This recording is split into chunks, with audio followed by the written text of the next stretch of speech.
Okay, we just started to talk around how central this is now in your life and the impact that has on what else is normally part of your life. And I think it's worth talking through how, in a sense, you make the space for what you need to do and how that impacts in a managed way on the rest of the way you live. Yeah, I'm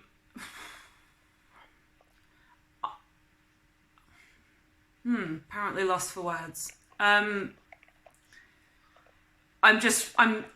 feeling like most days, not every day, sometimes there have been good days where I've been really productive and haven't felt like I've got 1,000 things to process, but most days since we started this, it feels like processing what's come up, what's gone on in my head in a way that allows me to come to the right decision to move things forward is like a part-time job.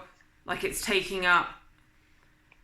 It's really, really difficult with all of this stuff front and centre to see anything else in my life, like work is usually pretty much the only thing that matters in terms of what I do every day. And I'm finding it hard to... It feels like deck chairs. Back to that analogy. I'm sitting at my laptop and I'm trying to focus and to get my work done, and it just, I don't know, almost feels surreal, like it's not real life. Can I ask a question at this stage? And if it's a deflection, just say, park that and come back to it. Yeah. Okay? If you feel, since this started, and I think that this is the commitment to making videos, that's the pivotal change. Are you saying, I'm giving you two choices, I know how important this is and I need to adjust consciously and deliberately and willingly my life routines to give this preeminence and priority and work out what to do with the rest. So I am fully committed to that because it's a sensible thing to do. Or is it possibly indulging it? And because I'm focused on it and I'm enjoying it, the rest of work will just have to go and fend for itself. And I'm just raising with you, not because I think it, but because it's possible that you're just indulging, finding the space for something that you like and is very me-centric and is something you have complete control over. Well, I think I wrote that as a question on the list because it's something that in the last 24 hours I've been struggling with finding the right answer to. So should we just let things evolve and park it, come back to it, on the assumption that let's just work out how you make valid and appropriate adjustments to the rest of your life to give this the preeminence that you want it to? Yeah, I mean, I think... Well, the point is I don't know what I think. I'm reflecting quite a lot on a conversation I had with a friend of mine just after Christmas. I had a very, very difficult time over Christmas and spoke to her on New Year's Day and spent most of the phone call in tears. And she was saying, you have to take the time. I wasn't completely open about everything that was going on, but I did the usual vague disclosure thing, and she was basically desperately trying to get me to just press stop, get professional help, and take the time to sort out whatever was going on. And I was fighting back and saying that's not necessary. So I've kind of got that as one end of the spectrum, and then I've got the don't be ridiculously indulgent other end of the spectrum, where I feel like there's a reality to life and I have to work and I have to be a functioning human, and it is indulgent to just go, I can't cope with fixing this stuff while I'm doing other things, so I'm just not gonna. And I'm scared of where that'll end me up, because what happened, like, I've got, you know, work is a big part of who I am, and it's a big part of what makes me feel good about myself and feel capable. And I have, in brief periods in the past, just turned it off because I thought I couldn't cope and I needed to just focus on this. And I don't think that's ever made anything better. So I'm just trying to find the right balance where I get the space I need to work through this without putting unreasonable expectations on myself. If I have, you know, if I actually need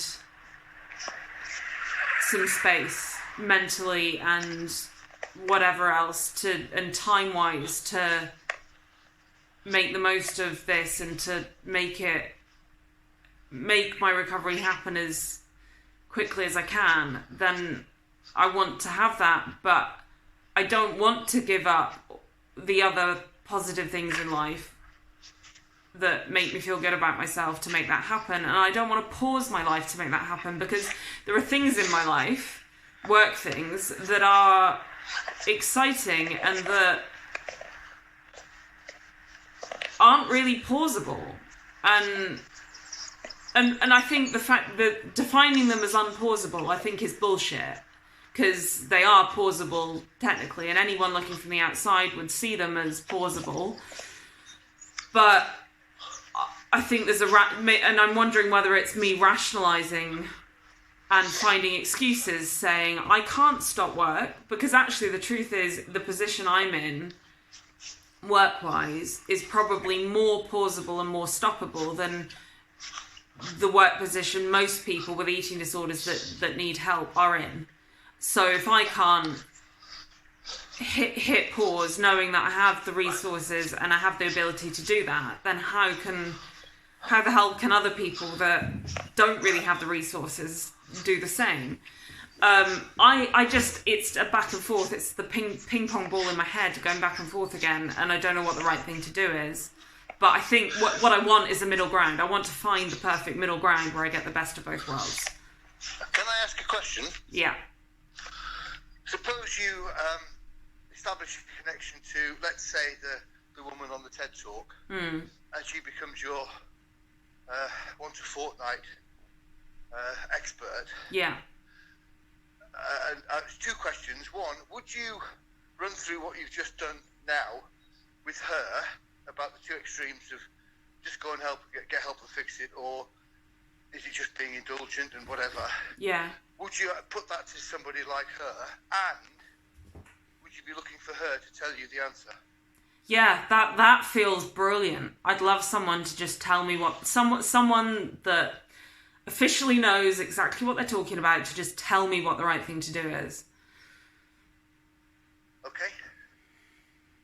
And why is that? Why do you want somebody else to tell you rather than you work it out for yourself? Because with this, the work versus recovery thing,